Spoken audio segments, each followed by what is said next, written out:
dia bisa mempunyai gambaran gitu. Sebenarnya nanti jadi apa sih kalau lulus dari sistem informasi. Semoga acaranya berjalan lancar, juga semoga kakak-kakaknya ikut juga ikhlas dalam memberikan wawasan baru gitu ya untuk adik-adiknya, dan adik-adiknya juga ikhlas untuk mengikuti acara ini. Ada banyak sekali minggu yang nanti akan dilewati dari rangkaian acara ini, dan saya harap semuanya pada bisa ikut dan hadir gitu ya untuk seperti meluruskan cita-cita gitu ya. Oh, nanti saya bisa jadi ini nih kalau saya nanti lulus dari SI, sudah masuk dari SI soalnya. Dan sekali lagi saya minta maaf karena tidak bisa hadir di rangkaian pembukaan ini, ya karena memang saya ada ngajar gitu ya di tempat lain, jadi tidak bisa hadir, sehingga alternatifnya ya merekam video. Mohon maaf juga apabila ada salah kata, dan ini juga menyongsong mau lebaran ya. Cuman 1 minggu nanti depan itu sudah puasa terakhir ya. Puasa terakhir sudah tinggal 10 harian lagi ya. Semoga kesalahan-kesalahan saya maupun para pesertanya juga dimaafkan oleh teman-teman semua, dan juga semoga bisa menjalankan ibadah puasa bagi yang menjalankan sampai akhir. Dan kita ketemu mungkin ya untuk teman-teman semua sih yang kuliah seharusnya di minggu depan di perkuliahan apply. Ini itu saja yang bisa saya sampaikan. Dengan ini saya silahkan buka. Sekali lagi saya minta maaf kalau bisa hadir. Sekian pembukaan dari saya. Terima kasih. Wassalamualaikum warahmatullahi wabarakatuh.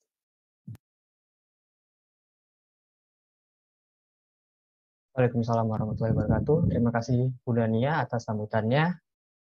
Untuk sambutan kedua adalah sambutan dari Ketua HIMSI kita, Mas Arya. Nah, di antara kita ini sudah hadir nih Mas Arya. Selamat siang Mas Arya. Oh ya, selamat siang, Om. Suaraku jelas ya? Jelas Mas. Gimana nih Mas kabarnya Mas setelah melewati UTS kemarin nih Mas? Sehat, coba. Kebetulan masih sehat. Masih waras juga. Alhamdulillah. Makasih ya Mas ya sudah menyempatkan waktunya untuk hadir di siang hari ini. Oke. Ya, baiklah. Mari sekarang kita dengarkan saja sambutan dari Mas Arya. Untuk Mas Arya dipersilakan. Oke, baik. Terima kasih waktunya buat Umam. Nggak bakal banyak bicara. Sebelumnya selamat siang semua. Pertama-tama aku mau ngucapin banyak terima kasih buat penyelenggara acara, terutama dari Ristek yang sudah menyelenggarakan acara untuk JAS ini pada hari ini ya. Meskipun ada sempat kendala, cuman bisa disesuaikan dan bisa kembali terlaksana sesuai dengan yang direncanakan. Terus berikutnya saya ingin mengucapkan juga terima kasih buat Mbak Eka yang udah hadir juga di Zoom pada hari ini. Karena sudah menyempatkan waktunya, sudah meluangkan waktunya untuk menjadi narasumber untuk memberikan informasi kepada adik-adiknya semua ini mengenai digital marketing ya pada hari ini. Tentu sekali lagi terima kasih kepada Mbak Eka karena sudah menyiapkan waktunya. Terus yang ketiga kepada seluruh yang telah hadir, semoga ilmu yang disampaikan pada kesempatan kali ini tuh bermanfaat bagi kita semua. Karena kan HIMSI akan terus memberikan fasilitas atau wadah bagi seluruh mahasiswa sistem formasi S1 Universitas Erlangga untuk mendapatkan informasi-informasi yang berharga tentunya bagi kita semua. Dan salah satunya adalah melalui JAS ini, Job Experience Sharing, diharapkan kita semua menjadi lebih terbuka terkait pengalaman-pengalaman di dunia pekerjaan dengan pekerjaan-pekerjaan tentunya yang sudah dialami oleh yang narasumber yang hadir seperti itu. Jadi harapannya semoga bermanfaat bagi kita semua dan semoga hari ini bisa berjalan lancar dan dapat didengarkan dengan baik oleh seluruh hadirin pada hari ini. Oke, itu aja dari aku. Aku kembalikan lagi ke MC. Terima kasih. Baik, terima kasih banyak Mas Arya atas sambutannya. Oke, sambutan yang terakhir adalah sambutan dari penanggung jawab JAS kita, yaitu Noval. Halo Noval. Halo, halo Noval. Oke, gimana nih Noval kabarnya? Masih aman Baik, kan puasanya? masih aman, masih kuat. Oke, oke, alhamdulillah kalau gitu. Alhamdulillah. Oke, tanpa banyak basa-basi lagi, mari kita dengarkan saja sambutan dari Noval ini. Untuk Noval, dipersilakan. Oke, Assalamualaikum warahmatullahi wabarakatuh. Perkenalkan, namaku Naufal Aziz Kurnianto dari Angkatan 2021 sebagai penanggung jawab JAS. Pertama-tama saya ingin mengucapkan terima kasih kepada Bu Nania sudah bersedia untuk memberi sambutan. Terima kasih kepada Mbak Eka juga sudah bersedia menjadi pemateri hari ini. Terima kasih kepada Kak Hima sudah meluangkan waktunya untuk datang dan memberi sambutan. Dan terima kasih untuk semua panitia yang sudah menyiapkan acaranya. Semoga acaranya lancar dan bermanfaat bagi semua yang datang di sini. Itu saja. Oh ya, sebelumnya kami mohon maaf karena ada penundaan, karena ada beberapa dari teman-teman panitia dan peserta yang masih ada UTS, dan mohon maaf ada kendala miskomunikasi pada penyebaran informasi JAS. Itu saja. Kembali ke Humam.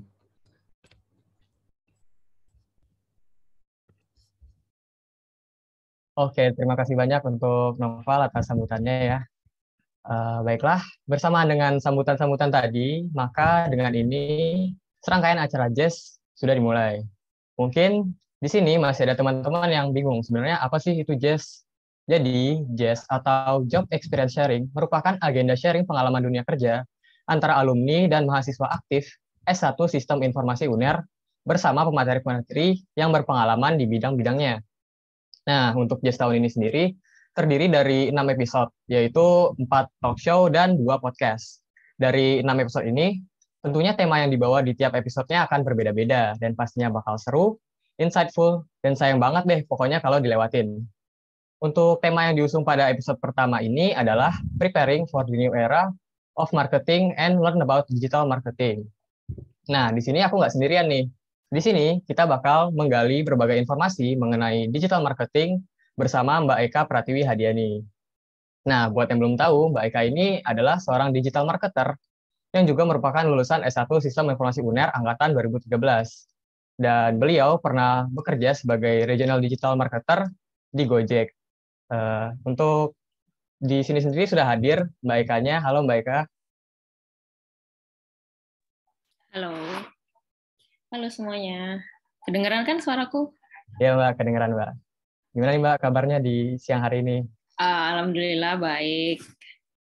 Ya, Alhamdulillah. Semoga Mbak Eka sekeluarga serta teman-teman partisipan semua selalu diberikan kesehatan. Amin. Amin. Oh ya, seperti yang sudah aku sebutin tadi, Mbak Eka ini merupakan seorang digital marketer.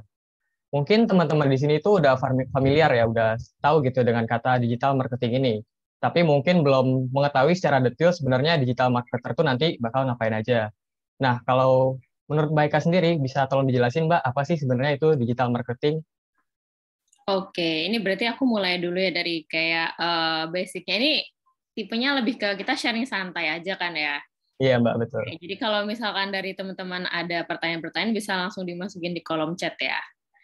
Oke, Baik, Mbak. jadi aku mulai dulu dari digital marketing itu apa. Sebenarnya kalau digital marketing itu adalah semua upaya yang dilakukan untuk memarketingkan, untuk memasarkan produk kita secara digital, secara online kayak gitu. Jadi kalau dari teman-teman SI sendiri di sini harusnya udah pasti paham kan tentang dunia sosial media. Itu sebenarnya adalah salah satu bagian dari digital marketing kayak gitu. Karena jenisnya sendiri digital marketing itu ada banyak banget. Itu sih kurang lebih kalau apanya ya. Gitu Mas Naufal. Oke, jadi berarti tadi kan kata Mbak Eka itu digital marketing itu luas ya, kayak job role-nya mulai dari SEM, SEO kayak gitu ya Mbak ya? Betul. Nah, itu boleh dijelasin Mbak, itu job role-nya ngapain aja?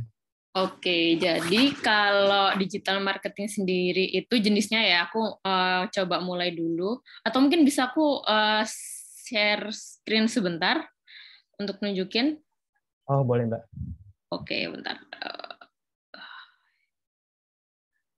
Udah kelihatan belum? Sudah terlihat Mbak. Oke, jadi ini aku coba kasih contoh beberapa jenis digital marketing yang ada saat ini ya. Jadi yang pertama itu social media marketing. Jadi social media marketing itu adalah semua effort atau usaha yang kita lakukan untuk mempromosikan produk kita via sosial media.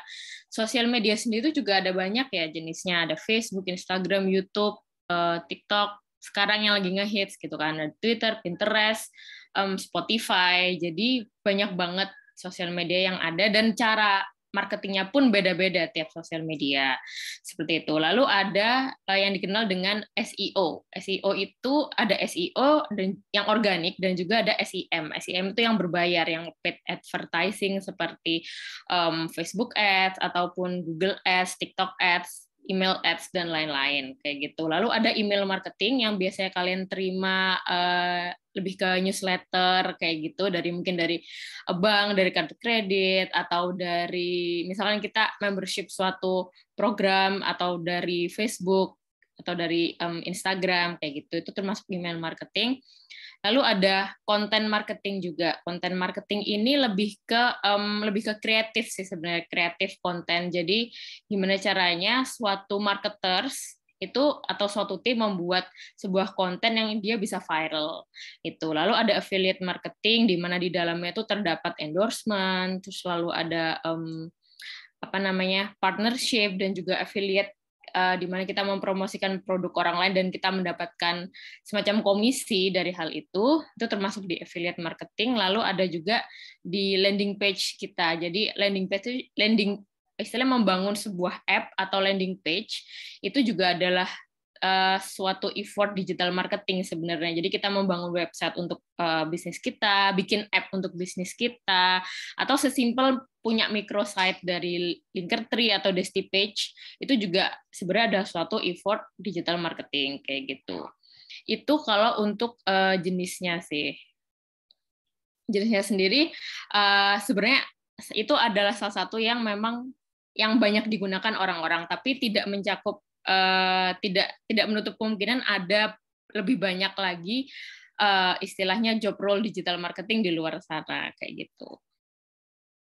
Wah, banyak banget ya Mbak ternyata. Iya, memang banyak banget. Sebenarnya terlihat simpel ya digital marketing, tapi sebenarnya banyak banget sih detailnya gitu. Berarti itu kayak nggak mungkin bisa dikuasain semuanya gitu atau gimana Mbak? Nah, ini kalau ngobrol terkait penguasaan ya. Jadi memang kita sebenarnya sebagai sebagai seorang individu kita bisa memilih apakah kita mau jadi seorang generalis atau mau jadi spesialis. Dalam artian generalis itu kita mau nih istilahnya mempelajari semua digital marketing tapi hanya di basicnya aja kayak gitu. Sambil mungkin kita mencari tahu ya mana sih yang lebih masuk di di passion kita kayak gitu. Jadi semua aja kita pelajari tentang sosial media, tentang performance marketing yang mungkin di dalamnya ada SEO, ada ads kayak gitu, atau ada tentang konten marketing, bikin konten-konten kreatif kayak vlog, podcast kayak gitu. Kita bisa jadi seorang generalis yang mempelajari itu semua. Saranku itu sih ketika di awal gini kita masih belum tahu, mungkin di awal gini masih pada kuliah juga kan, jadi masih belum tahu apa sih yang aku tuh mau fokus kemana nanti ke dunia kerja. Nggak apa-apa dipelajarin aja semua jadi seorang generalis gitu. Lalu setelah misalkan kita ketemu suatu bidang yang ternyata aku suka banget sih di bidang ini, misalkan aku anaknya aku suka hal yang berbau konten kreator gitu, jadi mungkin bisa nanti ke depannya diarahkan untuk memperdalam konten marketing kayak gitu. Seperti itu sih saranku. Oke, jadi kita di awal-awal itu jadi lebih ke belajar yang general dulu ya Mbak. Nanti kalau udah kita tahu apa yang pengen kita itu baru lebih ke gitunya, rincinya. Iya. Iya benar kayak gitu. Oke. Sebenarnya aku penasaran sih Mbak, ada nggak sih hubungan dari prodi kita itu dengan digital marketing? Kalau misalnya ada itu kayak gimana Mbak? Dari matkul-matkulnya mungkin atau dari apanya bisa dijelasin Mbak? Oke. Jadi ini pembukaan dulu ya. Kalau aku dulu memang kan aku dulu itu angkatan kedua SI. Jadi prodi SI UNER baru ada dan aku angkatan kedua kebetulan. Jadi memang waktu itu aku cuma fokus istilahnya aku fokus belajar dan juga fokus ke organisasi seperti Mas Noval dan lain-lain ya yang ikut kepanitiaan dan lain-lain, dan sebenarnya dari organisasi itu yang akhirnya aku punya suatu interestku mulai timbul terhadap dunia marketing. Dan sebenarnya kalau dari istilahnya apa ilmu yang aku dapatkan di SI itu sebenarnya hanya penunjang. Jadi penunjang kayak bagaimana aku mengembangkan interestku di dunia marketing ini tadi kayak gitu. Karena aku jadi gini sih, kalau aku dulu kan dari dulu memang fokusnya di marketing yang di digital ya. Jadi di sosial media dan juga sekarang aku fokusnya lebih ke performance marketing. Performance marketing itu lebih ke SEM. Jadi search engine yang marketing yang lebih ke paid ads kayak Facebook ads, automasi, terus Instagram ads dan juga TikTok ads dan lain-lain. Aku memang lebih ke situ dan sebenarnya untuk fokus ke arah performance marketing itu kan kita butuh logic dan data yang kuat. Dan hal itu sih sebenarnya yang memang aku dapatkan ketika aku belajar di SI kayak gitu. Jadi kan pasti teman-teman juga pada paham ya kalau di SI itu logic banget kan kayak bikin semuanya. Nah itu tuh sebenarnya sangat berguna nanti di dunia kerja kayak gitu. Jadi misalkan kalau sebenarnya kalau pemrogramannya sendiri di beberapa orang mungkin berguna ya, kayak misalkan contohnya aja beberapa temanku yang memang dia kerjanya memang fokus sebagai programmer dan membangun karirnya sebagai programmer. Memang istilahnya pelajaran dari Pak Kartono dan lain itu sangat berguna sekali kayak gitu. Tapi kalau misalkan di sisi lain kayak misalkan aku mengambil dunia digital marketing, memang mungkin enggak terlalu berguna ya coding segala macam, tapi logiknya itu sangat kepake, terutama di zaman sekarang ini. Walaupun kamu memang fokus di sosial media pun itu kamu harus punya logik dan terutama adalah analisa terhadap data. Jadi data itu adalah sesuatu kekuatan kita di dunia digital marketing ini. Kayak gitu sih kurang lebih. Oke, selain logic Mbak untuk jadi digital marketer itu ada skill lain nggak Mbak yang dibutuhin yang kayak spesifik banget gitu mungkin yang buat dilatih untuk kitanya nanti kalau mau jadi digital marketer? Oke, jadi kalau untuk digital marketer sendiri selain selain logic ya, itu yang kedua logic dan analisa kayak gitu, kita juga harus fokus terhadap harus istilahnya peka sih terhadap kebutuhan pasar, karena digital marketing ini erat hubungannya sama customer dan tren kayak gitu, tren apa yang saat ini lagi berkembang di masyarakat. Jadi kita memang harus sensitif terhadap isu-isu yang ada di luar sana kayak gitu, terhadap termasuk juga bagaimana termasuk juga tentang demand. Demand itu dalam artian apa sih yang diinginkan customer kita, produk apa yang harus kita develop berdasarkan keinginan customer kita, kayak gitu. Jadi memang kita harus peka terhadap hal-hal seperti itu. Dan skill itu sebenarnya memang nggak harus langsung timbul sih. Kita nggak orang tiba-tiba langsung peka, tapi kita istilahnya dibangun pelan-pelan dengan cara apa ya? Kita dengan cara banyak bernetworking kayak gitu, networking dengan komunitas ABCDZ, lalu juga istilahnya selain berkomunitas, berjejaring, kita juga harus mengupdate ilmu kita di dunia digital marketing yang terus berkembang, sama juga istilahnya sering baca-baca apa sih tren yang saat ini lagi ada dan berkembang, dan kita harus cepat beradaptasi untuk mengikuti hal-hal tersebut, karena itu penting di dunia digital marketing. Karena kalau ngobrolin sama cara digital marketer melakukan sesuatu dari 5 tahun ke belakang sampai saat ini itu sudah beda banget caranya. Dulu mungkin kayak bikin foto-foto still foto istilahnya di Instagram gitu masih oke ya mempromosikan sesuatu. Kalau zaman sekarang udah zamannya video, udah zamannya TikTok, beda kayak gitu. Jadi kamu harus cepat beradaptasi dengan hal itu. Begitu sih kurang lebih. Jadi dari Mbak yang jelaskan tadi kan dari 5 tahun yang lalu sampai yang sekarang itu kan berbeda ya Mbak ya untuk digital marketer. Nah, kalau menurut Mbak sendiri untuk sampai ke 5 atau 10 tahun ke depan itu prospek kerja dari digital marketer itu gimana Mbak? Apakah masih menjanjikan atau bagaimana Mbak?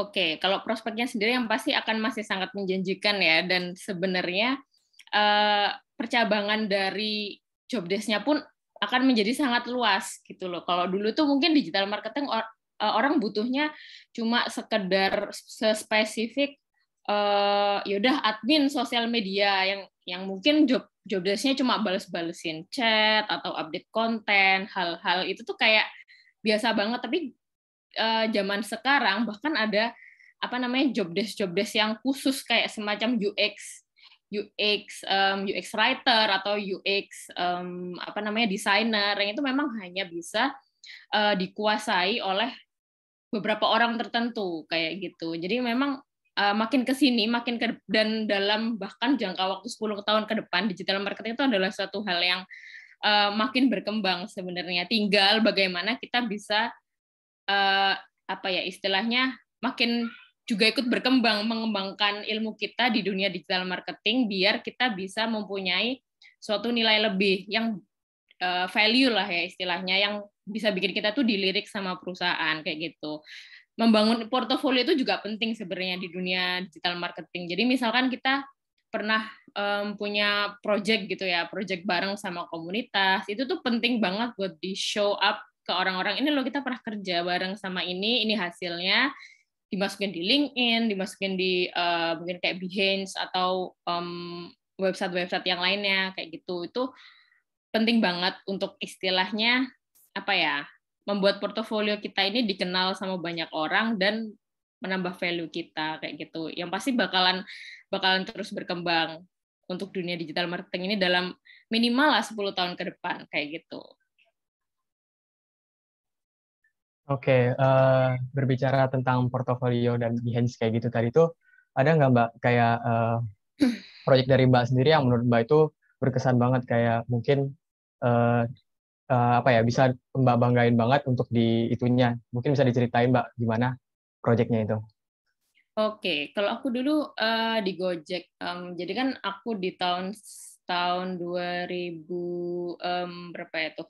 Aku sekitar 4 tahun di Gojek, terakhir tahun 2018 itu memang aku megang beberapa job role yang beberapa istilahnya function yang berbeda. Yang pertama itu aku pegang suatu produk mereka yang lagi ekspansi di Surabaya, namanya GoBox. Kalau mungkin tahu, GoBox itu kayak apa sih untuk trucking gitu. Jadi untuk persewaan pickup dan juga truk. Nah, waktu itu memang aku handle semua hal terkait nggak cuma digital tapi juga offline marketing mereka ya, termasuk BD segala macam itu. Nah, di situ tuh memang beberapa hal yang kita sudah pernah lakuin, dan yang paling bikin seru itu adalah ketika kita eksperimen untuk menaikkan SEO kita, SEO dari GoBox ini di Surabaya. Jadi istilahnya kita menaikkan traffic pembicaraan orang-orang di Surabaya terkait produk kita kayak gitu. Jadi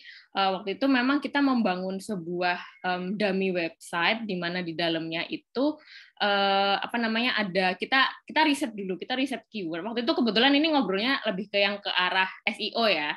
Itu kita bikin suatu dummy website, di dalamnya kita input beberapa, kita kan habis riset banyak keyword yang populer apa sih di Surabaya spesifiknya, tentang pengiriman barang, tentang persewaan pickup kayak gitu. Kita riset keywordnya, lalu kita masukkan ke dalam dummy website yang kita bikin, lalu kita insert yang namanya voucher code promosi. Jadi kayak istilah ketika orang buka website itu, mereka menemukan jasa kita, jasa GoBox di Surabaya, lalu mereka input voucher code, mereka dapat diskon. Dan itu tuh ternyata trafficnya lumayan tinggi di Surabaya, dan istilahnya pemakaian voucher code-nya pun juga lumayan, tapi dengan biaya yang sebenarnya hampir dibilang nol kayak gitu, karena SEO. Jadi bedanya SEO dengan SEM adalah SEO itu benar-benar kita hanya fokus di konten dan riset keyword. Jadi kita benar-benar apalagi kalau misalkan teman-teman di sini ini suka bikin artikel gitu ya, itu bakal berguna banget dalam dunia SEO, karena cara kerja SEO adalah kamu bikin artikel sebanyak mungkin terkait keyword-keyword yang populer. Jadi misalkan keyword populer di Surabaya adalah pengiriman barang gitu ya. Berarti artikel yang kita buat adalah yang mengandung kata-kata pengiriman barang sebanyak mungkin, tapi dengan tetap nggak yang spamming ya, harus benar-benar kayak ngasih tips kayak bagaimana sih mengirim barang dengan menggunakan truk kayak gitu. Bagaimana sih tipsnya, tips ABCDZ kayak gitu. Jadi memang skill-skill copywriting itu juga sangat berguna banget di dunia digital marketing kayak gitu. Itu salah satu proyek yang dulu aku handle ketika masih di GoBox.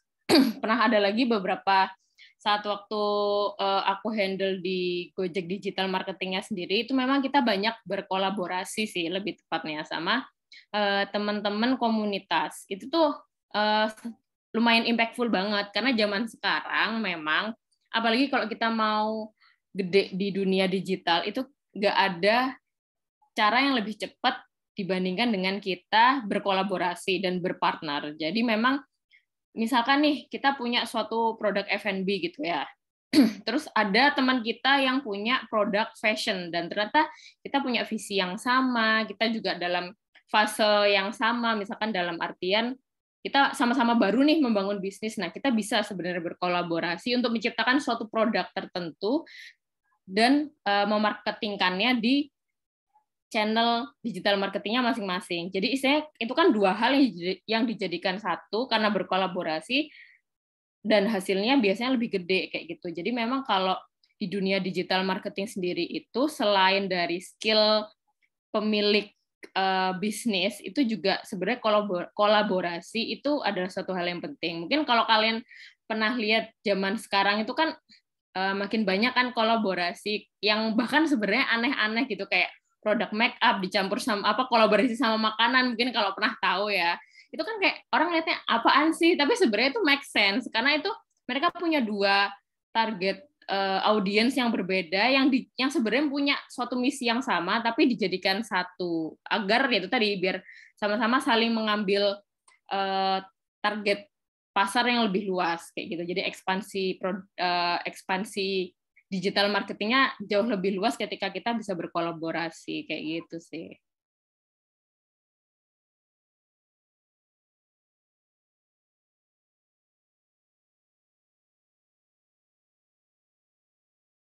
Apa ya? Simpel-simpel ribet sih sebenarnya. Tergantung. Mungkin aku pengen dengar aja sih dari mungkin kita bisa bahas yang lebih spesifik mungkin ya. Itu kan ada banyak tuh yang tadi aku sebutin, ada SEO, ada performance marketing, content marketing kayak gitu. Mungkin dari teman-teman di sini bisa coba chat aja di kolom chat gitu. Mungkin mereka lebih pengen tahu yang mana nih, karena per bidang itu beda-beda kayak gitu.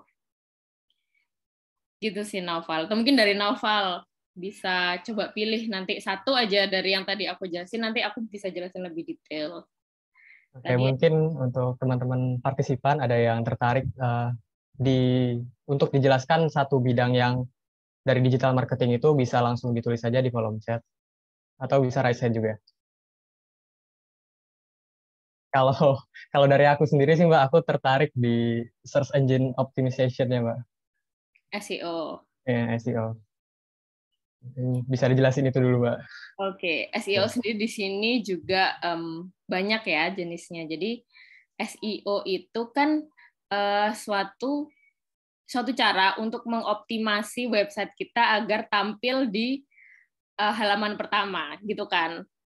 Dan itu tuh sebenarnya ada tekniknya kayak gitu, ada tekniknya. Yang pertama yang harus kita kuasai adalah riset keyword. Jadi memang ada beberapa tools untuk riset keyword yang jadi istilahnya kita tuh bisa tahu nih di luar sana itu orang tuh banyak nge-googling kata-kata apa sih yang sesuai dengan produk kita. Misalkan kita punya usaha tentang baju ya, tentang fashion gitu, dan kita pengen tahu di luar sana ini orang-orang apa sih yang mereka tuh cari baju seperti apa sebenarnya. Itu tuh kita bisa riset keyword kayak gitu.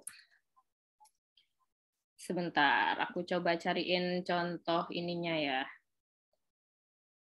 Jadi riset keyword ini sendiri itu sebenarnya memang suatu hal yang menarik juga sih, menarik untuk dikuasai. Kenapa? Karena keyword ini di luar sana itu ada banyak kan.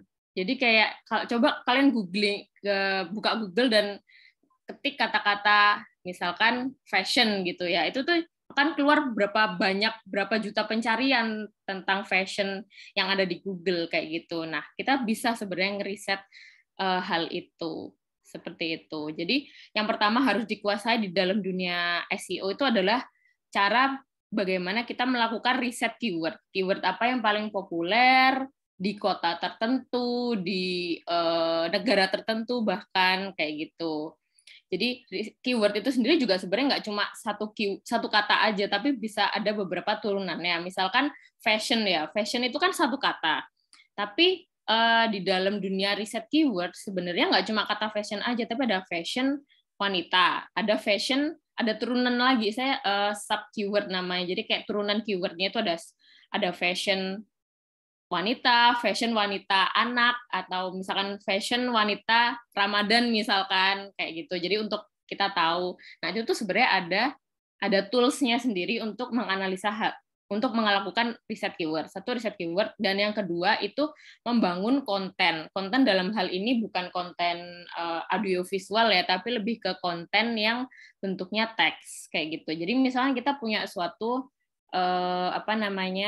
landing page-nya ini bisa berupa website atau blog atau free blog dari Google atau dari beberapa platform lain kayak gitu. Itu kita bisa mulai memasukkan artikel-artikel. Jadi mulai rajin update artikel. Tapi artikelnya ini kalau mau istilahnya naik jadi SEO yang teratas, jadi istilahnya page one kayak gitu, itu kita harus memasukkan kata-kata yang udah kita riset ini tadi. Jadi misalnya setelah kita riset ya, oh ternyata kata-kata yang paling populer dicari orang itu adalah fashion wanita loh.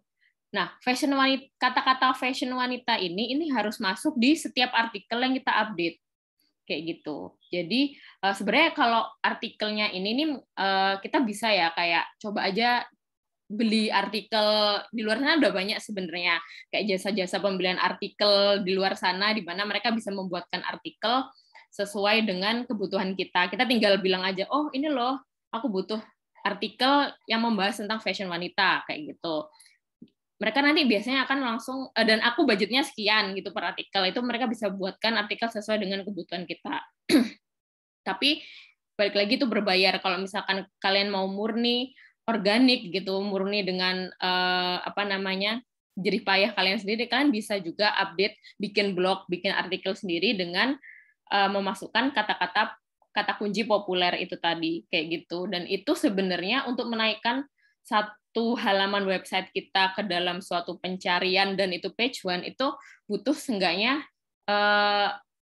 rajin update artikel minimal lah 10 hari per artikel kayak gitu. Jadi ketika nanti itu bisa dilihat hasilnya ketika kalian sudah upload katakanlah 100 artikel, itu biasanya dia akan pelan-pelan naik kayak gitu. Jadi kayak dia crawling algoritma dari website kalian atau blog kalian itu akan pelan-pelan crawling ke atas karena kalian memasukkan keyword-keyword populer yang orang-orang cari kayak gitu. Jadi dari situ nanti pelan-pelan SEO ini bakalan naik. Kayak gitu sih kalau di dunia SEO yang benar-benar organik ya. Itu dan itu sebenarnya juga berlaku nggak cuma di website atau di blog, tapi juga di Google Maps kalau kalian tahu. Jadi Google Maps itu kan dia di-manage oleh suatu Google Business kan, Google Business Profile. Nah, itu tuh juga sebenarnya kita bisa update artikel, update promotion, dan di dalamnya kita bisa stuffing, kita bisa menambahkan keyword-keyword populer yang pelan-pelan membuat Google Page kita ini naik rank-nya dari yang mungkin awalnya ketika kita baru bikin suatu Google Business Profile atau Google Maps, itu kita awalnya di pencarian fashion wanita itu di halaman ke-5 atau ke-10. Tapi ketika kita rajin update artikel atau posting-postingan tertentu atau misalkan promosi via Google Business itu pelan-pelan dia akan naik. Jadi mungkin di page 1 atau page 2 kayak gitu. Karena kalau misalkan Google Maps ini memang walaupun bisa dimasukkan dibikin pakai artikel atau dibikin pakai cara sesuai dengan website SEO-nya, tapi dia juga tetap tricky karena kadang Google Maps kan mendeteksi yang paling deket ya, kayak gitu. Itu tapi juga bisa digunakan, dan itu kalau SEO ini memang luas banget pengaplikasiannya, nggak cuma di website atau blog aja, tapi bahkan untuk di saat ini yang lagi ngehits kan GoFood, GrabFood, ShopeeFood ya. Itu juga sebenarnya ada internal SEO juga kayak gitu, dan ada lagi caranya kayak gitu. Tapi memang semuanya fokus di keyword gitu. Kita harus tahu, kita harus melakukan riset keyword, mana keyword yang populer yang banyak dicari orang. Itu sih.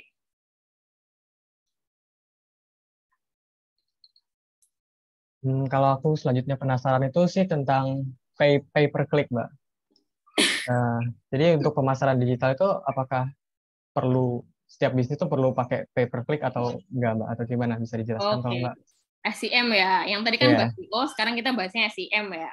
Iya. Jadi kalau lebih ke SEM sendiri, atau aku mungkin nggak spesifik SEM ya, atau search engine marketing ya yang berbayar, tapi aku lebih fokus ke performance. Jadi aku cerita dulu, di Gojek itu ada suatu divisi namanya performance, divisi performance. Nah, apa sih yang dilakukan divisi performance ini? Jadi divisi performance marketing ini mereka melakukan segala effort terkait digital marketing, khususnya di bidang paid kayak gitu, yang berbayar. Jadi mulai dari Facebook Ads, Google Ads, TikTok Ads, pokoknya semua yang berbayar dan juga bisa di tracking karena bisa diukur performance-nya, itu tuh dijadikan satu di dalam divisi ini, divisi performance marketing namanya dulu kalau di Gojek. Jadi memang dulu kita tuh benar-benar fokus untuk gimana caranya membuat konten dan juga konten dan juga suatu istilahnya ngesegmentasi audiens yang benar untuk konten tertentu biar hasilnya itu maksimal. Jadi kalau misalkan di performance marketing sendiri itu ada yang namanya cost per click kan, cost per click. Jadi gimana caranya nih, misalkan kita mengeluarkan biaya 100 juta gitu ya untuk performance, untuk melakukan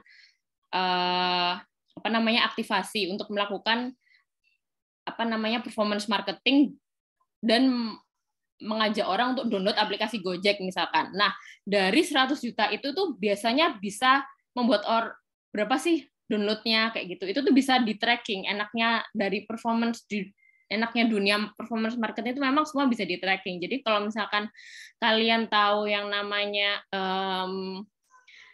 marketing funnel, mungkin udah ada yang pernah tahu nggak tentang marketing funnel atau diajarin nggak ya di SI?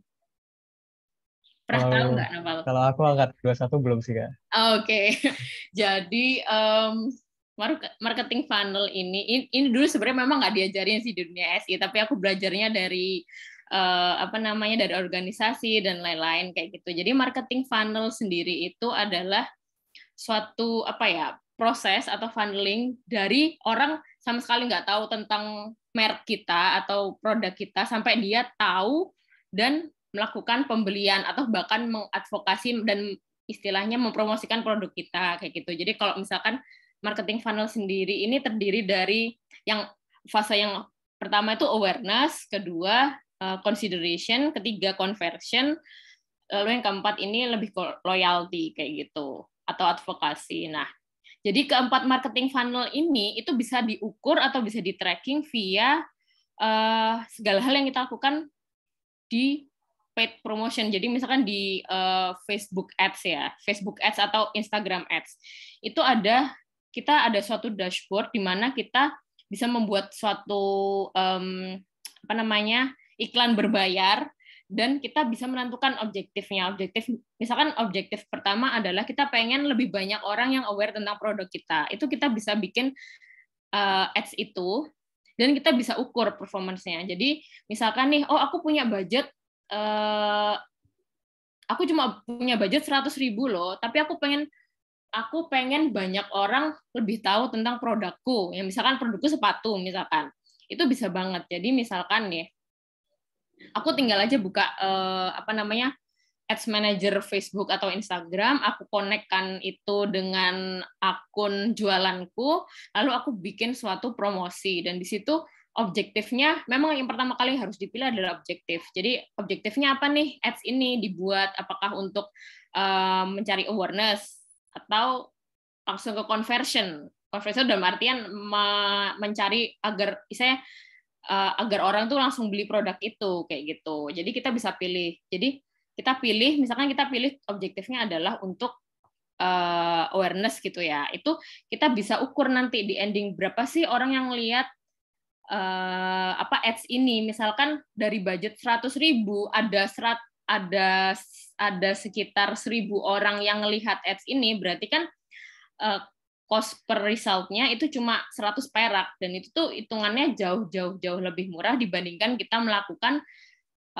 hal sejenis dari segi offline. Misalkan nih, aku melakukan flyering gitu kan, flyering ke orang-orang di sekitar kampus. Ini loh aku punya usaha sepatu baru nih, aku melakukan flyering, itu kan ada tuh bisa diukur ya. Satu flyer, kita nyetak flyer aja berapa per lembarnya, mungkin katakanlah 500 perak. Belum kita ngebayar orang yang melakukan flyering itu.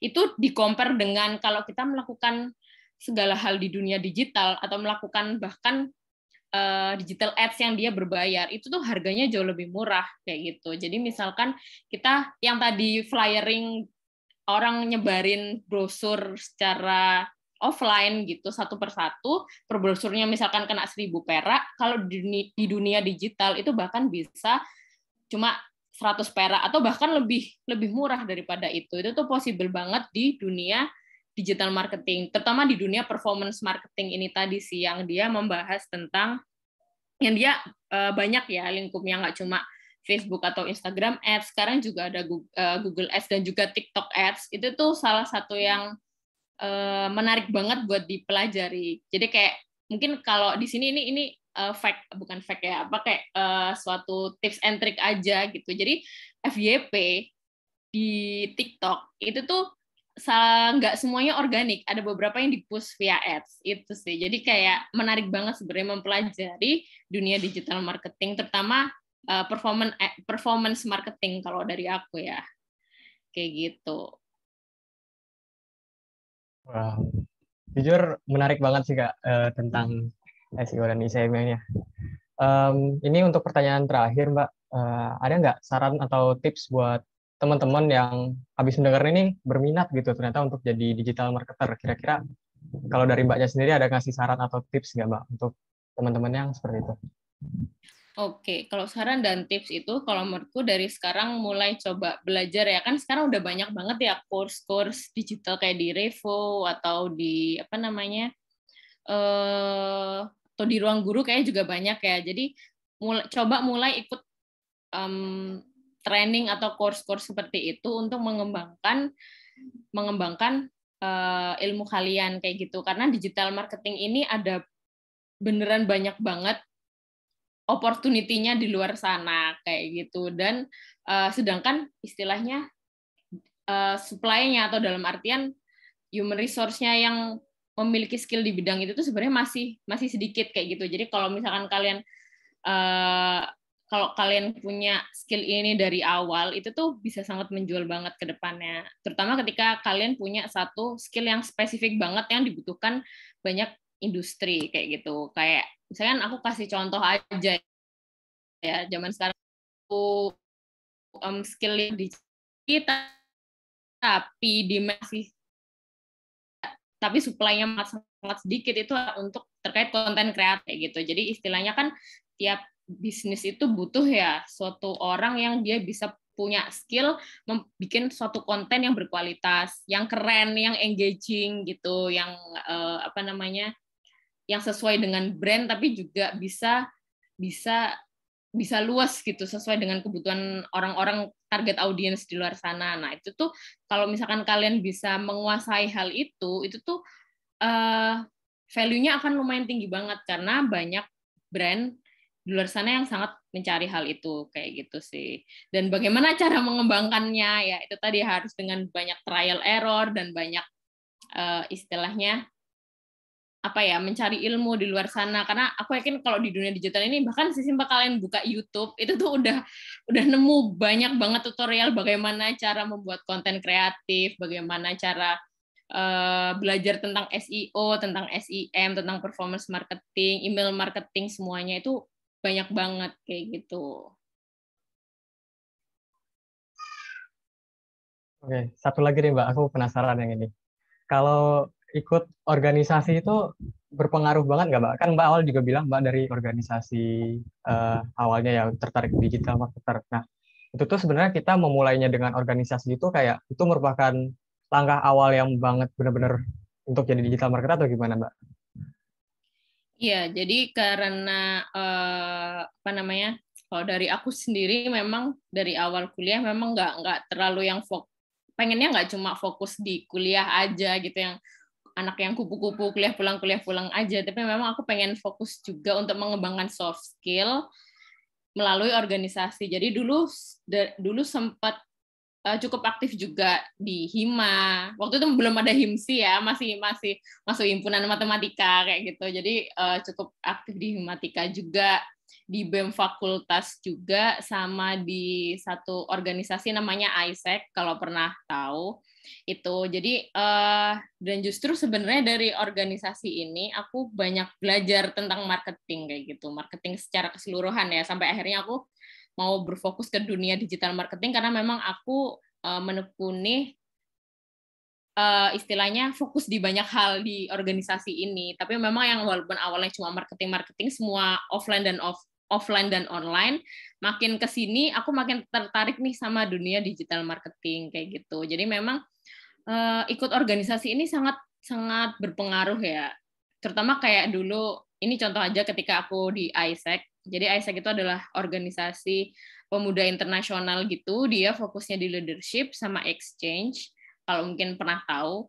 Nah, itu memang kita berkoneksi dengan nggak cuma teman-teman di Surabaya atau di UNER aja, tapi juga sama teman-teman di UI, di Jogja, di ITB, Bandung, di Padang, bahkan di seluruh Indonesia. Isaac masih ada kok sampai sekarang. Oh iya, berarti masih eksis ya pasti.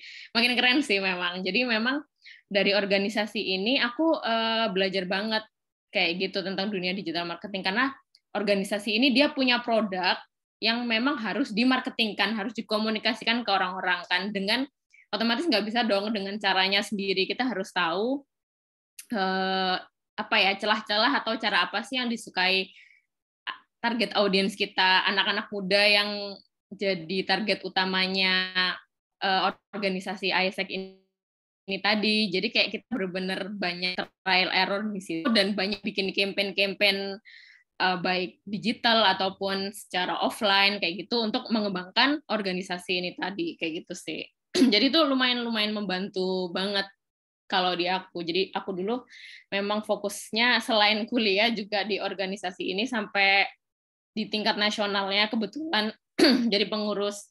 Jadi aku setelah waktu zaman masih skripsi, memang aku juga sambil kerja di organisasi ISEC Indonesia ini. Jadi lumayan sering PP Jakarta Surabaya waktu akhir-akhir skripsi, karena memang apa namanya national headquarters-nya ada di Jakarta kayak gitu kan. Jadi ini cukup seru sih sebenarnya, ikut organisasi kayak gini nih membantu banget, karena kita semakin banyak punya kenalan, semakin banyak ilmu yang kita bisa dapat, semakin banyak hal yang kita bisa pelajari, dan kita punya value gitu ke depan. Kita makin tahu nih kita tuh sukanya ke arah mana sih ke depannya. Jadi kerja pun sebenarnya aku keterima di Gojek juga karena aku punya networking dari teman-teman di ISEC kayak gitu. Jadi itu sangat membantu banget sebenarnya nanti di dunia kerja. Dan ini aku cuma dibilang satu organisasi aja ya, bahkan di BEM atau mungkin kalian punya ikut komunitas-komunitas fotografi, itu tuh bisa membantu kalian banget untuk menentukan passion kalian. Ke depan kalian mau seperti apa di dunia kerja, atau mau bikin usaha atau apa, itu sangat-sangat membantu sebenarnya. Itu sih. Oke, setelah mendengar banyak penjelasan dari Mbak Eka tadi, jujur aku sangat tertarik sih tentang digital marketing ini. Nah, pastinya bukan cuma aku aja kan yang tertarik, pasti banyak juga teman-teman di sini yang tertarik dan pengen nanya-nanya juga nih kepada Mbak Eka. Nah, sekarang aku mau buka sesi Q&A untuk beberapa pertanyaan. Nah, buat yang mau nanya, boleh banget untuk present ataupun mengirim pertanyaannya di kolom chat. Oke, di sini udah ada penanya pertama untuk Mas Yer, boleh langsung on mic aja, terima kasih. Oke, selamat sore Kak Eka. Makasih banget udah sharing dalam 1 jam terakhir gitu. Sangat luar biasa materinya. Kenalin aku Dava, teman-teman akrab manggilnya Yer. Terus aku ada beberapa pertanyaan yang berkesinambungan sih. Aku cukup stalking ya ke beberapa sosmednya Kak Eka, mulai dari LinkedIn sampai lain-lainnya gitu. Menarik banget journey-nya Kak Eka, dimulai dari ISEC ya. ISEC itu sampai ke marketing manager dan digital marketing eksekutif kayak gitu. Nah, pertanyaanku yang pertama adalah opportunity apa sih yang ngebawa Kak Eka untuk masuk ke dalam digital marketing gitu. Karena kan kalau dari SI sendiri kan dia itu salah satu bagian kecil ya yang mungkin jarang disinggung juga oleh pengajar gitu. Uh, Selain background dari ISEC itu apa sih yang ngebuat Kak Eka ini memutuskan untuk masuk ke dunia itu? Kayak gitu. Itu mungkin pertanyaan pertama aku dulu. Oke, kalau selain istilahnya dari background networking ya, kayak gitu. Karena aku sendiri memang kalau dibilang orangnya apa ya, aku tipikalnya lebih ke ambivert sih. Jadi kadang aku bisa menjadi seorang PR atau public relation gitu. Karena memang di beberapa organisasiku dulu aku juga sebagai PR, public relation, di mana aku harus ketemu sama orang banyak, berkoneksi langsung dengan orang banyak kayak gitu. Tapi ada satu masa di mana aku orang lebih introvert, jadi aku lebih suka sesuatu hal yang di belakang layar kayak gitu. Dan ternyata makin ke sini, apalagi dengan kesibukan saat ini sebagai seorang ibu rumah tangga dan juga pemilik coffee shop kayak gitu, jadi aku lebih suka melakukan segala hal sesuatu tuh yang di balik layar kayak gitu. Jadi kalau dulu itu aku lebih ke istilahnya PR dan berkoneksi dengan banyak orang, ikut event ini itu, terus kenalan ABCDZ sama banyak orang. Sekarang aku lebih suka bermain di belakang layar karena kenapa? Karena ternyata personalitiku seperti itu gitu. Aku lebih nyaman di dunia seperti itu. Jadi memang balik lagi kenapa akhirnya aku fokus untuk mendalami digital marketing, karena ternyata aku lebih nyaman melakukan segala sesuatu yang di balik layar kayak gitu. Dan itu sebenarnya kalau dari saranku sendiri ya, itu sesuaikan dengan kapasitas kalian masing-masing. Kalian tuh lebih nyamannya di dunia yang mana sih? Kalau memang kalian lebih suka keluar ngobrol sama orang, sukanya nongkrong gitu, sukanya ketemu teman baru, kayak misalkan sehari nggak keluar, nggak nongkrong aja kayaknya aduh sumpek banget gitu di rumah, ya boleh kayak gitu, nggak masalah. Coba cari bidang yang sesuai dengan apa yang kalian minati kayak gitu. Itu sih sebenarnya, jadi lebih ke selain dari background organisasi, juga disesuaikan dengan personality masing-masing. Kalian itu lebih suka yang mana sih? Dan misalkan kalian orangnya tuh introvert loh, itu nggak masalah banget, banyak banget bidang yang bahkan dikuasai oleh orang-orang introvert, kayak misalnya salah satunya performance marketing ini. Jadi kayak di Gojek itu orang-orang performance marketing itu tipikalnya yang ya udah gitu, yang anak-anaknya kalau dibilang penampilannya ya kutu buku banget sebenarnya, tapi mereka benar-benar jago banget secara otaknya. Jadi kayak mereka tuh pinter melakukan analisa, mereka tahu benar-benar istilahnya gimana sih cara membuat performance ads yang bagus kayak gitu. Jadi memang ya itu tadi sesuaikan dengan personality masing-masing dan minat yang pasti, minat masing-masing di luar dari istilahnya keahlian kalian dalam berkoneksi, berjejaring, ikut organisasi dan lain-lain. Itu sih. Oke. Kira-kira menjawab nggak Dava? Menjawab. Ini pertanyaan lanjutannya ya. Kan Ya. Latar belakang dari marketing ini kan misalkan let's talk about product ya. It's not about a value ya. It's not all about demand, tapi juga promotionnya juga ya. Dan itu kan jadi pengantar dari karir ini atau role ini di dunia produksi maupun industri kayak gitu. Nah, ngomong-ngomong soal ini tuh salah satu tombak yang penting ketika Kak Eka masuk ke Gojek yang mana itu company bukan yang kecil kan kayak gitu. Mungkin Kak Eka ada latar belakang dari Isaac yang cukup membantu. Tapi selain itu, kalau Kak Eka lihat dari zaman itu dan zaman sekarang gitu, perlu sejago apa sih seseorang itu tuh untuk bisa masuk ke industri ini gitu. Tadi kan Kak Eka sempat singgung untuk ikut course dan lain-lainnya gitu. Tapi apakah itu cukup gitu? Karena kan dibutuhkan juga kadang ada experience, ada sertifikat dan lain-lainnya gitu. Mungkin buat teman-teman adik-adik yang nantinya mau tertarik ke sana gitu. Selain yang itu tadi tuh harus sejauh apa sih kira-kira? Karena kebetulan petnya Kak Eka kan lumayan bagus kan di Isaac gitu. Mungkin teman-teman yang lain kesempatannya kan beda-beda gitu. Oke, jadi kalau misalnya untuk ini karena kalau aku bilang aku dulu bisa masuk di Gojek istilahnya laki ya. Kalau aku bilang aku laki, kenapa? Karena ya memang selain dari background organisasiku yang cukup dan networkingku yang cukup, waktu itu juga zamannya Gojek ini masih babat alas banget, masih baru banget company yang bikin apps-nya itu bahkan belum setahun kayak gitu. Jadi misalnya masih baru banget waktu itu. Jadi dari sistem rekrutmen segala macam mereka juga masih belum yang mature kayak gitu kan. Jadi aku dulu bahkan direkrut sama atasanku langsung, bukan sama tim HR kayak gitu. Jadi memang bedanya di situ. Nah kalau sekarang Gojek kan sudah as a company udah cukup mature ya, udah cukup proses rekrutmennya udah bertahap kayak gitu, ada tes segala macam. Jadi kalau saranku satu kalian memang harus punya tetap sih harus punya istilahnya minimal portofolio lah, portofolio yang bisa kalian banggakan di at least di LinkedIn kayak gitu. Jadi portofolio apa sih yang bisa kalian punya, entah sebenarnya sesimpel ketika kalian melakukan sesuatu di organisasi itu bisa banget loh dimasukin di LinkedIn yang itu bisa jadi salah satu daya tarik ketika interview dengan company-company kayak gitu. Jadi membangun portofolio sejak kalian kuliah itu sebenarnya penting. Itu portofolio. Kalau yang kedua, ini sebenarnya salah satu hal yang ini lebih ke mindset sih. Jadi kayak nggak ada sesuatu yang instan ya di zaman sekarang ini, nggak ada sesuatu yang instan. Jadi ketika kalian masuk ke suatu perusahaan, kalian memang harus mau untuk satu niatnya dulu apa? Niatnya dulu belajar memang. Jangan fokus mencari salary kayak gitu. Karena kalau kalian fokusnya mencari salary ya nggak akan ini gitu, kayak mungkin kalian nggak sampai setahun juga udah keluar kayak gitu. Tapi kalian fokuskan untuk belajar, karena belajar. Dan kenapa sih belajar? Karena dengan belajar itu kalian nambah value untuk diri kalian sendiri. Jadi misalkan ada suatu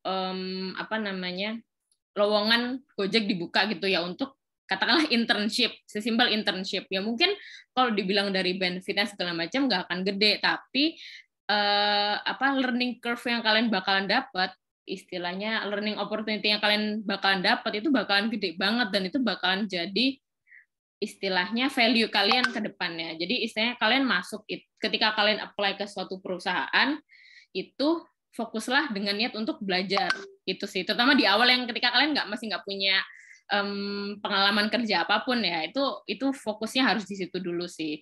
Dan yang ketiga memang balik lagi ke berjejaring. Misalkan kalian udah punya suatu path nih, udah punya suatu milestone, atau aku nih pengen kerja di startup misalkan, atau aku pengen kerja di agensi gitu ya, banyaklah bergaul sama orang-orang di dunia agensi. Misalkan agensi di Surabaya kan banyak banget tuh udahan, itu lagi buka opportunity untuk internship, ya udah kalian coba aja masuk. Atau misalkan ketika ada suatu agensi ini bikin event-event tertentu, aktiflah di situ, ikut semua event-eventnya.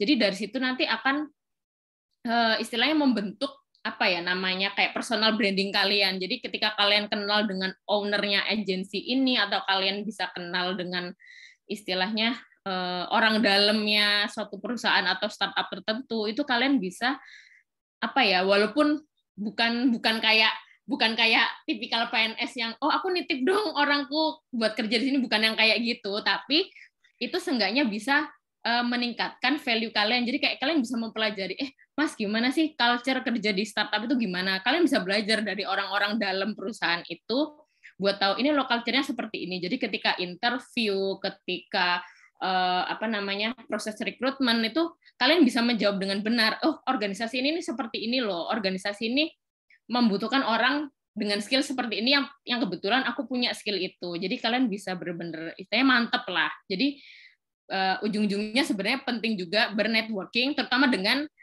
suatu bidang yang kalian pengen kayak gitu. Oke, sangat-sangat menjawab ya. Jadi ya networking salah satu kuncinya banget gitu. Mungkin pertanyaan terakhirku, kalau mungkin masih ada waktu ya.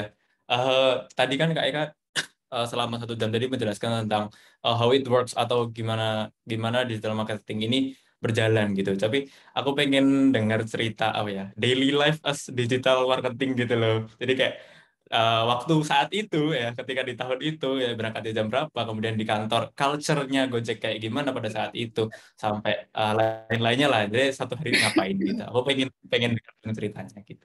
Kasih Kak.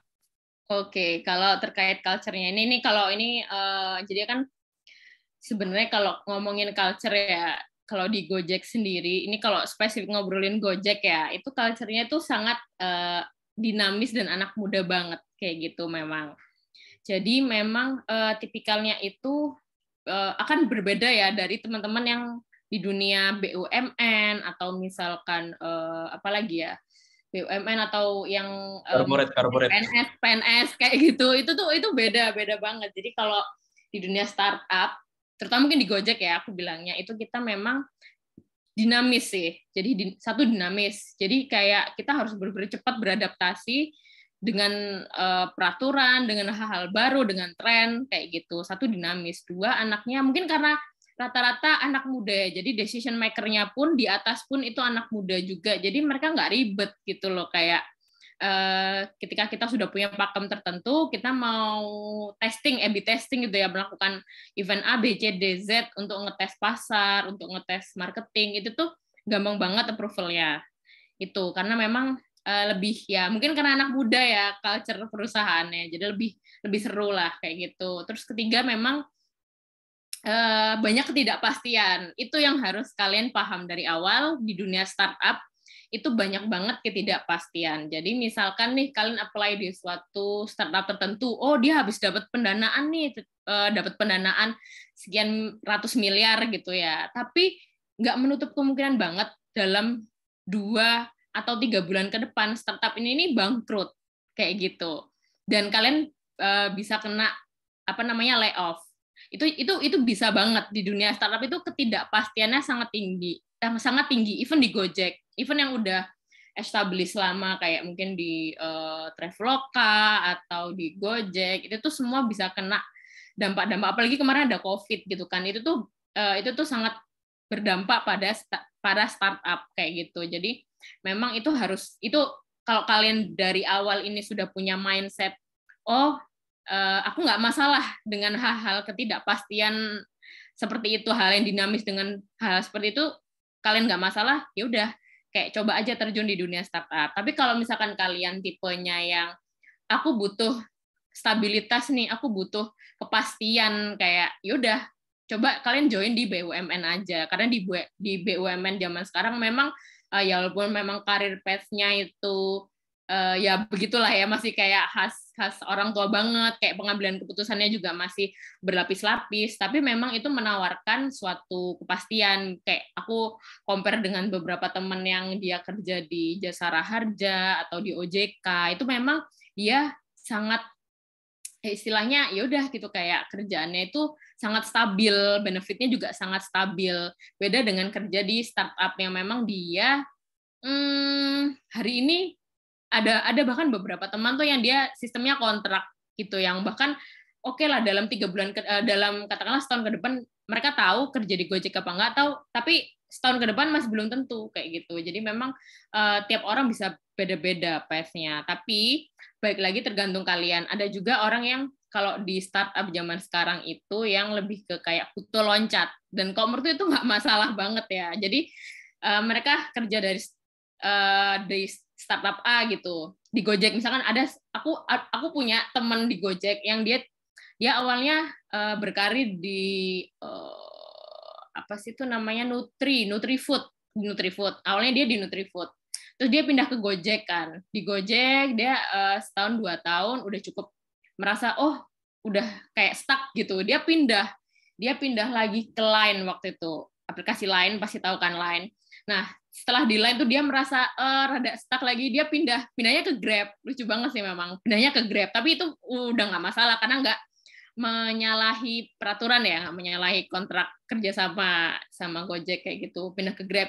Nah, setelah dari Grab dia akhirnya loncat ke Google kayak gitu. Jadi memang dan itu tuh nggak, kalau menurut tuh nggak masalah di zaman sekarang ya, tergantung dari kebutuhan masing-masing aja gimana kayak gitu. Selama menurut kalian kalian pindah dari suatu perusahaan ke perusahaan lainnya itu untuk mengembangkan diri kalian masing-masing, untuk mengembangkan nggak cuma skill tapi juga dari segi income, itu nggak masalah banget sebenarnya hal seperti itu. Itu karena balik lagi path dan tujuan objektif tiap orang berbeda-beda ya. Ada yang kayak temanku tuh tadi, karena memang dari awal dia pengennya kerja di Google gitu dan sekarang kecapean, itu bisa banget. Ada juga yang tujuan, ada juga aku punya teman dulunya ex Isaac UI, itu dia sekarang punya startup gitu. Dia juga bergaulnya ke orang-orang yang bisa mengarahkan dia ke arah investor kayak gitu. Jadi memang beda-beda tergantung dari goal kalian apa. Kalian pengen bikin startup, kalian pengen bikin usaha, atau kalian memang pengen ya udah gitu kayak mature aja, atau membangun karir fokus di startup, itu juga nggak masalah banget. Atau bahkan di BUMN, di mana di PEN apa itu nggak masalah banget, karena pokoknya fokusnya itu satu sih, pengembangan diri kalian itu tuh yang paling penting kalau menurutku. Oke, makasih banyak Kak. Ya mungkin tadi ya, kebetulan mungkin terlalu overconfident ya. Aduh, kayak gitu. Itu Ya tapi mungkin banyak itu banget aja. sebenarnya, banyak banget kayak gitu Ya, di dunia startup itu. Jadi cukup hybrid. ramai diomongin. Cukup ramai diomongin hal itu. Jadi, tapi ya gimana ya, agak-agak gimana juga sih, karena kan dari senior kan pasti nyaranin kamu 5 tahun dulu kayak kerja di sini baru pindah gitu. Tapi kan keteloncat kan ya gitulah. Oke gitu Kak, Iya, mungkin makasih banget waktunya buat sharing dan ilmunya gitu. Mungkin bisa lanjut ke yang lainnya biar waktunya cukup juga. Makasih. sama-sama. Baik, terima kasih Mas Yar. Selanjutnya ada Mas Arya di sini. Untuk Mas Arya boleh langsung on mic aja. Oke, terima kasih Umam. Oh iya Mbak Eka, halo Mbak Eka. Aku mau nanya Mbak Iya, Eka. Mas Arya. Dan juga sebelumnya aku Arya dari Sistem Informasi Angkatan 2020. Ngomong-ngomongin yang sempat dibahas rame itu kan tadi seperti singgung Mas Dava. Nah, kan sering banget nih sekarang ini digital marketer itu kayak sering disalah artikan gitu. Kayak tadi Mbak Eka bilang kayak jadi digital creator yang harus bisa ini itu tuh. Nah, apalagi sering banget ada cerita kayak tiap hari harus ada satu artikel kayak gitu kan. Itu kan apa agak pusing gitu mikirin kayak gitu tuh. Nah, kalau menurut Mbak Eka sendiri berdasarkan pengalaman-pengalaman yang Mbak Eka udah jalanin, menurut Mbak Eka sendiri gimana sih idealnya seorang yang baru ingin terjun ke digital marketer itu job desk-nya itu kayak gimana sih Mbak? Karena kan sering banget kayak job desk-nya tuh terlalu wah kayak pusing gitu, kayak banyak banget gitu. Oke. Gitu ya. Jadi job desk ya. Nah, job desk-nya sendiri ini memang sebenarnya balik lagi ke tipe perusahaannya seperti apa. Biasanya kalau tipe perusahaannya ini masih yang tradisional, itu mereka masih menganggap pekerjaan digital marketing ini dikerjain sama satu orang kayak gitu. Jadi satu orang ini ya udah sosial, misalkan nama job role-nya itu lebih ke digital marketing gitu ya, admin digital marketing. Itu biasanya dia ngerjain sosmed, ngerjain bikin konten. Padahal itu kan kalau di dunia digital marketing ya itu tuh dua hal yang berbeda. Jadi sebagai sosmed admin ataupun membuat konten itu dua hal yang berbeda. Kenapa? Karena konten marketing ini nih membuat satu konten itu tuh prosesnya panjang. Kamu butuh brainstorming, kamu butuh riset, kamu butuh selanjutnya masuk ke tahap drafting desain, harus istilahnya banyak lah. Dan itu kalau di Gojek sendiri juga satu divisi yang berbeda kayak gitu. Jadi kayak beda lah, divisi konten sendiri, divisi sosial media sendiri kayak gitu. Jadi memang baik lagi tergantung dari tipe perusahaan yang mereka ini istilahnya mencari orang yang seperti apa. Kalau yang tradisional rata-rata kayak gitu, masih istilahnya semua kerjaan digital marketing di blend jadi satu orang gitu. Itu kayak lumayan bikin burnout banget sebenarnya. Kalau misalkan perusahaan yang dia sudah mature, kayak ya simple startup gitu ya. Startup kan banyak ya zaman sekarang, bahkan ada kan alumni SI yang bikin startup Relief itu si Maxi gitu kan. Itu harusnya udah cukup mature dalam membuat ketika hiring, ketika dia nyari orang itu harusnya sudah cukup mature ya. Misalkan aku nyari copywriter, ya udah fokus kerjanya adalah untuk copywriter, untuk ads misalkan, copywriting untuk artikel atau untuk apps kayak gitu. Itu bahkan bisa dispesifikan itu. Jadi balik lagi tergantung dari value kalian gimana. Kalau misalkan kalian apply kerja nih nanti atau apply internship itu misalnya dicoba dilihat aja job desk-nya itu apa aja sih. Kalau misalkan memang masih general banget dan kalian ngerasa kayak kayak aku masih belum punya deh keahlian di bidang ini, ya udah coba kalian cari internship yang lain kayak gitu. Karena memang itu tadi di dunia ini memang terbagi jadi dua sebenarnya, kayak yang tradisional sama yang mereka sudah cukup modern, udah tahu bahwa dunia digital marketing ini spesifikasinya banyak dan itu dipecah jadi beberapa orang kayak gitu, beberapa fungsi, nggak cuma di satu orang aja. Karena kayak sosial media itu beda sama performance marketing, beda sama marketing, beda sama user design, beda sama marketing, beda-beda. Dan itu kalau yang memang bahkan ada kayak di Gojek itu memang ada yang dia berfokus cuma ya udah kerjanya ini, misalkan untuk copywriting untuk ads, ya udah dia keahliannya memang di situ, bikin copywriting untuk segala konten di ads kayak gitu. Itu bisa spesifik itu kalau di dunia kerja sebenarnya. Jadi sebenarnya yang paling baik adalah semakin spesifik keahlian kalian itu semakin bagus sih sebenarnya, karena istilahnya kalian bisa ahli di bidang itu kan. Nah, tinggal PR-nya adalah gimana caranya tahu nih kalian tuh sukanya di bidang mana, interest-nya di bidang mana. Itu yang harus dipelajari sebenarnya dari sekarang, harus dicari tahu dari sekarang. Itu sih. Semoga menjawab ya, atau ya monggo. cukup menjawab sih Mbak. Kayaknya emang dengar-dengar aja baca cerita di Twitter gitu, banyak banget yang saya di hire gitu sih, kayak loker seram. Job desk-nya banyak banget. Ya udah itu aja sih Mbak dari aku Mbak. Terima kasih atas jawabannya Mbak. Iya, sama-sama. Oke, terima kasih Mas Arya sudah bertanya. Oh ya, di sini masih ada cukup waktu untuk bertanya lagi. Jadi kalau masih ada yang mau nanya, boleh banget buat raise hand atau ngirim pertanyaannya di kolom chat. Ya, di sini ada Noval, boleh langsung on mic aja Noval. Ya, dari 1 jam tadi itu aku baru tahu kalau digital marketing itu susah dan ribet itu Mbak.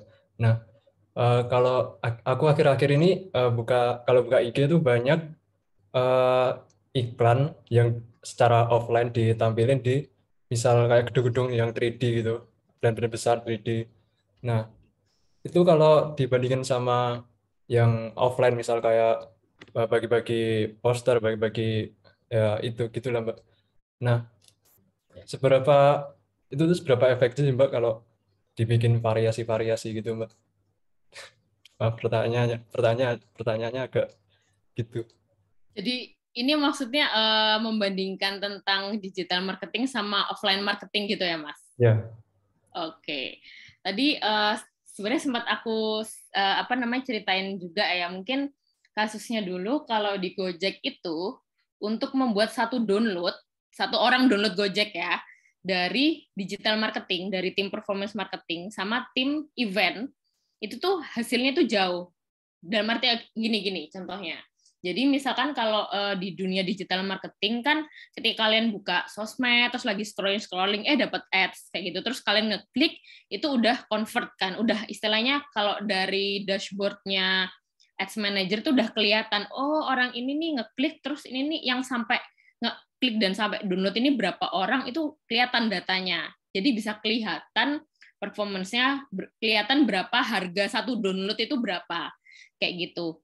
Nah, kalau itu aktivitas di dunia digital.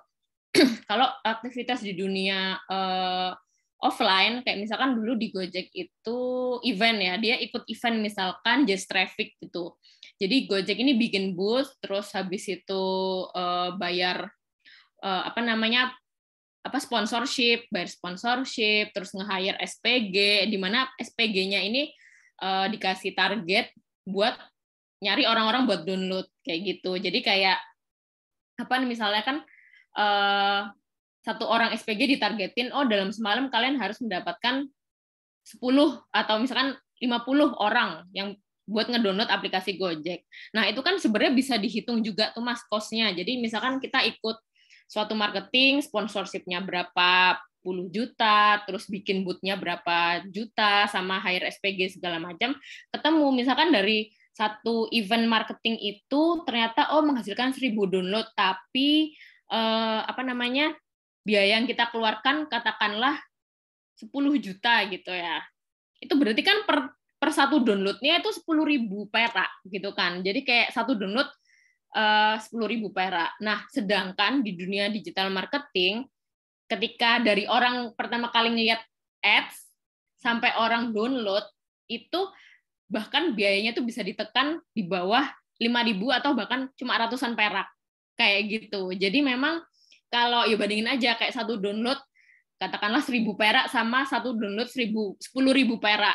Mana yang lebih mahal kan udah jelas kan ya. Jadi kayak di dunia digital marketing itu semua biaya bisa ditekan, satu.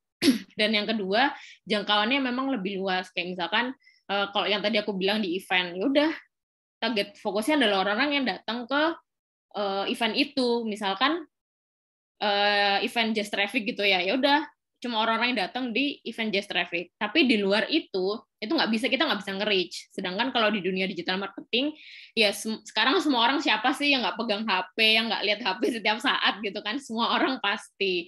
Nah, jadi jangkauannya itu jauh lebih luas, jauh lebih gede, dan biaya yang dikeluarkan itu lebih bisa ditekan. Jadi perbandingannya itu tadi sih Mas. Jadi kayak satu download, misalkan kalau event offline bisa 10.000 per downloadnya, kalau di digital marketing bahkan bisa cuma 1.000 perak atau bahkan di bawah itu, ratusan perak pun juga bisa, ratusan rupiah. Nah, itu memang yang sebenarnya bikin aku kenapa makin kesini makin ke arah digital marketing, fokusnya di performance marketing. Jadi aku memang saat ini nge-handle beberapa klien yang memang dia butuh untuk di ads-kan kayak gitu, produknya butuh di ads-kan kayak gitu. Aku memang ada beberapa klien, menghandle klien seperti itu. Jadi memang aku ngurusin bagian digital marketingnya, fokusnya di ads. Jadi aku bikin gimana caranya aku bikin konten ads yang bagus, yang performance-nya oke, yang bahkan harga cost per kliknya itu bisa ditekan banget sampai ratusan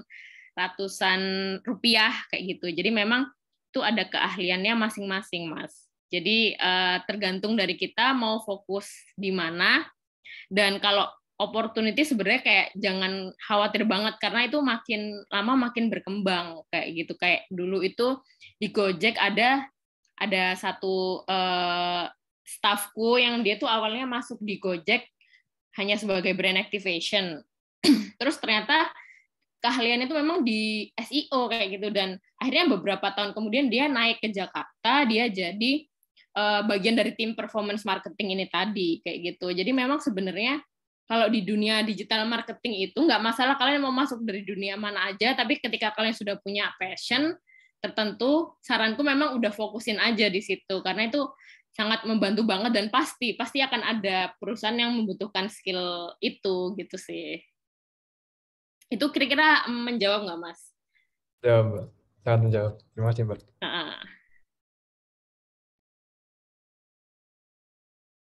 Oke, terima kasih kepada Noval yang sudah bertanya. Nah, udah agak kerasa nih, kita udah lumayan lama banget ngobrol sama Mbak Eka ini. Semoga berbagai insight yang diberikan dapat bermanfaat. Sekian untuk sesi talkshow berserta Q&A kali ini. Terima kasih kepada teman-teman semua yang udah nanya tadi. Terima kasih juga kepada Mbak Eka yang udah mau jadi pemateri untuk Jazz kali ini. Terima kasih banyak, Mbak. Oh ya, sebelum kita tutup Jazz episode pertama kali ini, sebagai kenang-kenangan nih, kita ada sesi foto bersama terlebih dahulu. Jadi buat yang belum on cam, boleh nih on cam dulu. Dan sesi foto sendiri akan dimulai pukul setengah 4. Jadi sambil menunggu yang belum on cam, teman-teman bisa mengisi link feedback yang akan dikirim oleh panitia melalui chat Zoom.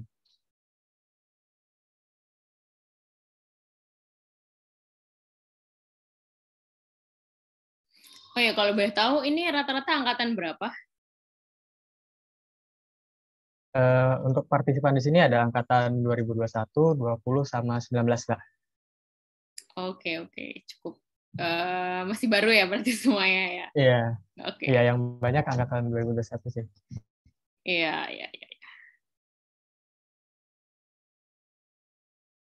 Oh ya, itu untuk link feedbacknya sudah dikirim di kolom chat, jadi boleh diisi untuk teman-teman semuanya. Terima kasih.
Iya, karena waktu sudah menunjukkan pukul 3:30 dan dilihat di sini juga sudah banyak yang on cam, jadi untuk panitia yang bertugas bisa langsung dimulai saja sesi dokumentasinya. Oke, saya hitung mundur dan siap-siap. 1, 2, 3. Oke, terima kasih.